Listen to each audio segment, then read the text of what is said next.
ঢাকা মহানগর উত্তর বিএনপির আহ্বায়ক আমিনুল হক বলেন, যারা সংস্কার এবং স্বৈরাচার শেখ হাসিনার বিচারের নামে নির্বাচনকে পিছিয়ে দেওয়ার অপচেষ্টা করছে, বাংলাদেশের জনগণ এটা কখনোই মেনে নেবে না। কারণ সংস্কার একটি চলমান প্রক্রিয়া।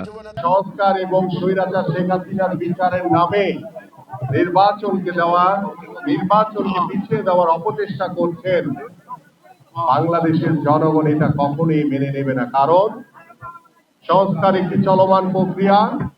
বাংলাদেশে যারা 17 বছর দোসর স্বৈরাচার হিসেবে বাংলাদেশের মানুষের ওপর যে নির্যাতন নিপীড়ন করেছে, তাদেরকে আনতে হবে, তাদেরকে জেলখানায় ভরতে হবে, আইনের পরিপূর্ণ নিয়মের ভেতর রেখে সঠিক বিচার করতে হবে।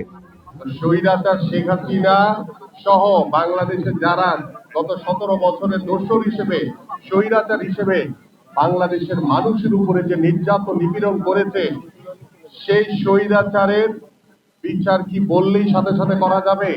তাদেরকে আনতে হবে, তাদেরকে জেলখানায় ভরতে হবে, তারপরে তাদেরকে আইনের পরিপূর্ণ নিয়মের ভিতরে রেখে আমরা সেই সঠিক বিচার করতে চাই। মঙ্গলবার বিকেলে রাজধানীর সরকারি শারীরিক শিক্ষা কলেজ মাঠে ঢাকা মহানগর উত্তর বিএনপির উদ্যোগে জিয়া আন্ত থানা ফুটবল টুর্নামেন্ট আয়োজিত অনুষ্ঠানে তিনি একথা বলেন। সক্ষম হয়েছিল সাফ ফুটবলে চ্যাম্পিয়ন হওয়ার দুর্লভ গৌরব অর্জন করেছিল। অন্তর্বর্তী সরকারকে উদ্দেশ্য করে বিএনপি চেয়ারপারসনের উপদেষ্টা পরিষদের সদস্য বীর মুক্তিযোদ্ধা আব্দুল সালাম বলেন, আমরা 15 বছর ভোট দিতে পারি নাই, গণতন্ত্র ছিল না, ভোটের অধিকার ছিল না। আর দেশের মানুষ ভোট যেন দিতে পারে, সে কারণেই আপনাদেরকে ক্ষমতায় বসানো হয়েছে। ভোটের অধিকার যাতে ফেরত দেন, সেই কারণে আজকে আপনাদেরকে এই অন্তর্বর্তী সরকারে আনা হয়েছে।